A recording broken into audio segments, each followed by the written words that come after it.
Friends, নতুন একটা ভিডিওতে তোমাদের সবাইকে স্বাগত। আশা করি সবাই খুব ভালো আছো, আমরা ভালো আছি। তো এখানে মেয়ে হচ্ছে টিফিন করছি, আজকে পরোটা আর আলুর তরকারি নেবে, এই যে সেদ্ধ আলুর তরকারি। আর কালকে সন্ধ্যের থেকে বৃষ্টি শুরু হয়েছে, থামাথামির সিন নেই। যেহেতু মেয়ের আজকে সায়েন্স পরীক্ষা, আর আজকে হচ্ছে সায়েন্সের মাস্টারে পড়া ছিল, তো এই বৃষ্টির মধ্যেও মেয়ে গেছে। আমি বলছিলাম যেতে হবে না, কিন্তু না, ও গেছে। আর এখানে ডাল সেদ্ধ হয়ে গেছে, ভাত হয়ে গেছে, মেয়েকে ভাত খাওয়াবো। ঘরটা মোছা হয়ে গেছে, কিচ্ছু জামা কাপড় কালকে শুকায়নি, আবার আজকেও কত জামা কাপড় আছে, ও কেচে দেবো, যা হবে হবে। তো মেয়েকে আবার স্কুল দিয়ে আসতে হবে, কি করে যাব কিছুই বুঝতে পারছি না, এই বৃষ্টির মধ্যে ভালো লাগে না। চলো বন্ধুরা, মেয়ের এদিকে স্নান হয়ে গেছে, আমার পুজো টুজো দেওয়া হয়ে গেছে, মানে শুধু ব্রেকফাস্ট দিয়েছি মাখনকে, দুপুরের পুজো দেওয়া হয়নি। সেগুলো দেবো, কি রান্না করব সেটাও ঠিকঠাক করব, কিচ্ছু বুঝতে পারছি না। চলো পরে দেখা হচ্ছে। এখন বাজে হচ্ছে 11:30। মেয়েকে স্কুলে দিয়ে আসলাম, দেখো ব্যাগটাও খুলিনি, প্রচণ্ড পরিমাণে খিদে পেয়েছে। মেয়েকে তো পরোটা দিয়েছিলাম, তো একটা পরোটা রেখে দিয়েছি খাবো বলে, কিন্তু সেটা খাওয়ার সময় পাইনি। আর এই যে একটুখানি তরকারি রেখে দিয়েছি, ওটাই চেটে চেটে খাবো। বরকে দিলাম, একটু পেলো। তো এখন আবার ফোন করলো, এই যে কলিন আর একটা পরিষ্কার কাপড় নিয়ে যেতে ফ্ল্যাটে, সব মোছামুছি হচ্ছে। সব কি বলো তো বন্ধুরা, একবারে লেগেছে। এদিকে কন্টিনিউ বৃষ্টি হচ্ছে, না আমি কোনো এক্সট্রা কাজ করতে পারছি, না কিছু করতে পারছি। কত কিছু কাঁচা বাকি আছে, সেগুলো কাচবো ঠিক করেছি, বৃষ্টির জন্য সেগুলোও করতে পারছি না। রেগুলার পরার জামা কাপড়গুলো শুকাচ্ছে না, সেগুলো তো ধুতেই হচ্ছে। আবার এদিকে মেয়ের এক্সাম, আবার ফ্ল্যাটের কাজ, 10বার করে ফ্ল্যাটে যাচ্ছি, মেয়ের পরীক্ষা, যার জন্য কোথাও যেতে পারছি না। কিন্তু কিছু করার নেই, মেয়েকে সন্ধ্যেবেলার বাবার কাছে রেখে রেখে আমাকে যেতে হবে। আর তো বেশি দিন সময় নেই, হিসেব মতো তোমাদের তো বললাম আগের ভিডিওতে যে রথযাত্রার দিন আমাদের পুজো হবে, গৃহপ্রবেশ হবে, তো লোকজনও সবাই আসবে, নিমন্ত্রণ করতে যেতে হবে। দেখা যাক কবে যাই নিমন্ত্রণ করতে। তো চল, এখন আর বেশি বকবক করবো না, এই একটা পরোটা খেয়ে আমি ফ্ল্যাটে এগুলো দিয়ে আসি, তারপর এসে রান্নাবান্না করবো। রান্নাবান্না কিচ্ছু করিনি, শুধু ওই ডাল সেদ্ধ আর ভাতই হয়ে আছে।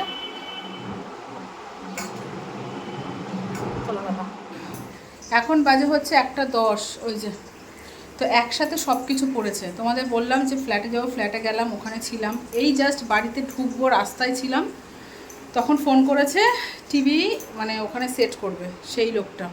মানে হয়ে যেত আমাদের, কি বলো তো, টিভিটা তো স্ট্যান্ডে বসানো ছিল, তো পেছনে যে দেয়ালে ফিট করার জন্য যে স্ট্যান্ডটা থাকে, সেটা যে কোথায় রেখেছি আমার ঠিক মনে করতে পারছি না। এখন যদি খেয়াল পড়ে হয়তো ঘরের সমস্ত জিনিসপত্র যখন চেঞ্জ হবে তখন হয়তো পাবো, কিন্তু এই মুহূর্তে আমি খুঁজে পাচ্ছি না।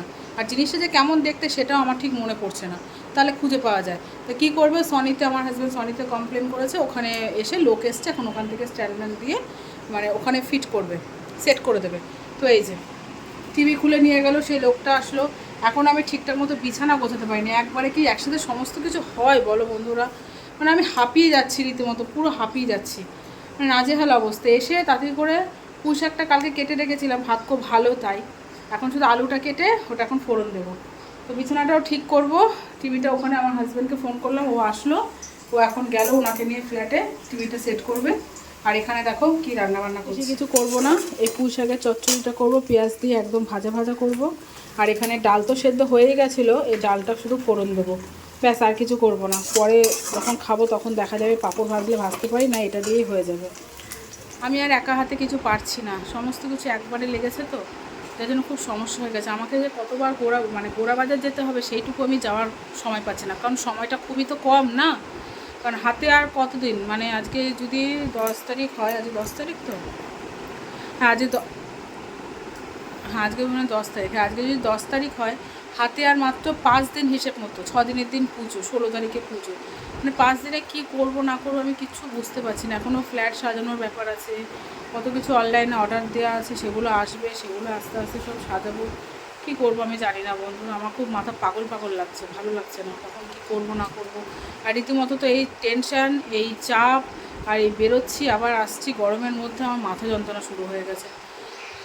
উফ, কিচ্ছু ভালো লাগছে না, কিচ্ছু না, কোন দিকে যাব কিচ্ছু বুঝতে পারছি না আমি। আর একজন যদি থাকতো না, কেউ এদিকটা সামলাতো, আমি ওই দিকটা সামলাতাম, তাহলে এতটা কষ্ট হতো না, এতটা মানে শরীরের উপর প্রেশার যেত না। তো সবাই একা একা করছি, তো খুব কষ্ট হয়ে যাচ্ছে। ঠিক আছে চলো, কিছু করার নেই, কিছু পেতে গেলে কিছু তো কষ্ট করতেই হয়, তাই না? একটা নতুন জিনিস হচ্ছে, স্বপ্ন পূরণ হচ্ছে, তার পেছনে যদি কষ্টই না করি তাহলে আর কী মাল পেলাম, তাই না? চলো বন্ধুরা, এখন আমাদের টাটা। পরে কখন আসবো আমি জানি না, তবে কাজ বাজগুলো আগে কমপ্লিট করি। আমার মেয়েকে আনতে যেতে হবে। ও, বৃষ্টি অনবরত হয়েই যাচ্ছে। 2টো বাজতে 5 মিনিট বাকি। তো এখানে তো টিভিটা নিয়ে গেছে, তোমাদের দেখালাম। এই জায়গাটা ফাঁকা হয়ে থাকবে, ধুলোগুলো ছিল, তাই ভাবলাম এই জায়গাটা একটু সুন্দর করে সাজিয়ে নিই। তারপর এটাও ভাবলাম যে এই জায়গাটা যদি আমি গোছাই, 2 দিন পর আমাকে ঘরটারগুলো একটু পরিষ্কার করতেই হবে, যত হোক লোকজন আসবে।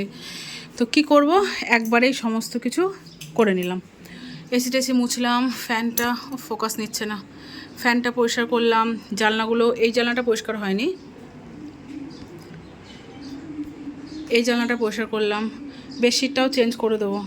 তো এক কাজে 2 কাজ করে ফেললাম, মানে আমার এই কাজটা যা কমপ্লিট তো হয়ে গেল। এই জায়গাটা কেমন ফাঁকা ফাঁকা লাগছিলো, তাই জায়গাটা সুন্দর করে সাজিয়ে নিলাম। তো মেয়ের বুক সেলফটা কী অবস্থা, এটাও একটু গুছিয়ে নেব। কি করে না আমার মেয়েটা, এই জায়গাটার খুব বাজে অবস্থা। আর এদিকে পুঁইশাকের চচ্চড়িটা হয়েছে, আর শুধু প্লেন ডাল করব। এই যে ঝিঙে আর টমেটো দিয়ে ডাল করছি, ঝিঙেটা সেদ্ধ হলে ফোড়ন দেবো। তো 2টো তো বাজতেই চললো।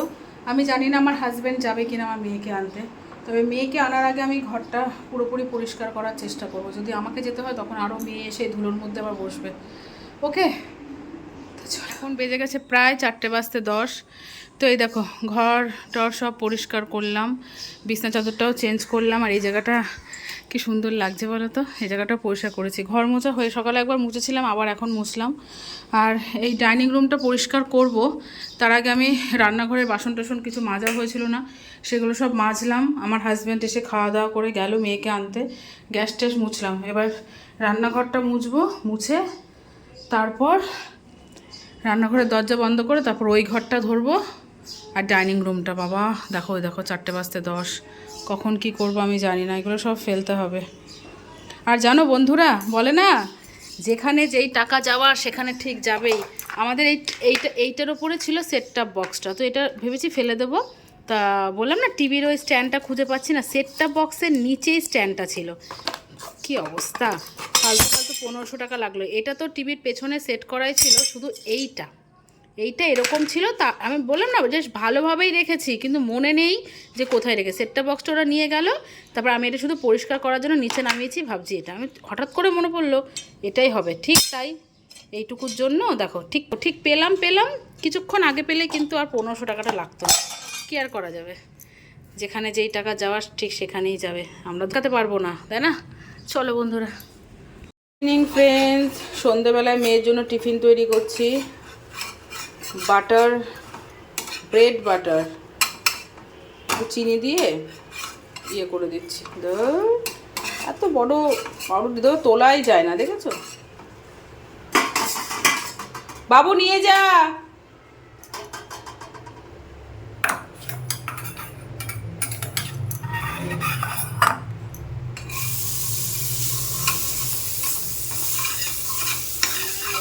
নিয়ে যাও।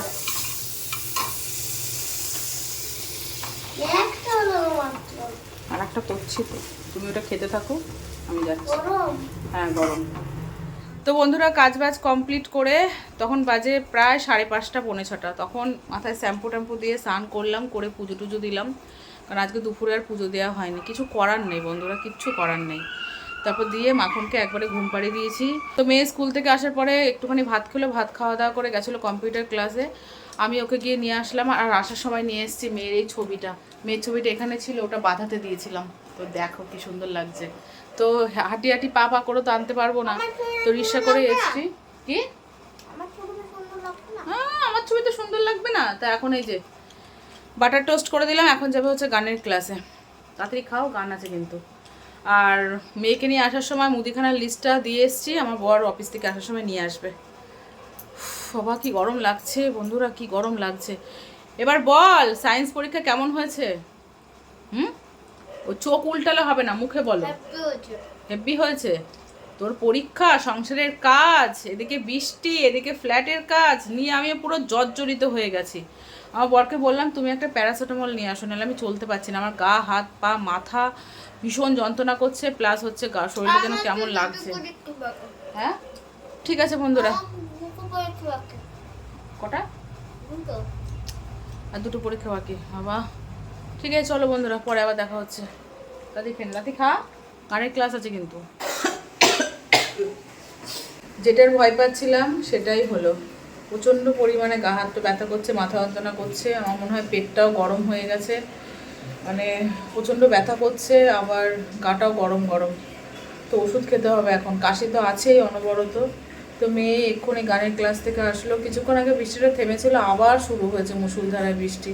আর ভালো লাগছে না, সত্যি বলছে, আর ভালো লাগছে না, অসহ্য লাগছে। তো এই দেখো মুদিখানার বাজার নিয়ে এসছে। আমি বলেছি ছোট প্যাকেট দিত, ধাম্বা ধাম্বা মুড়ির প্যাকেট এক গাদা দিয়ে দিয়েছে রে।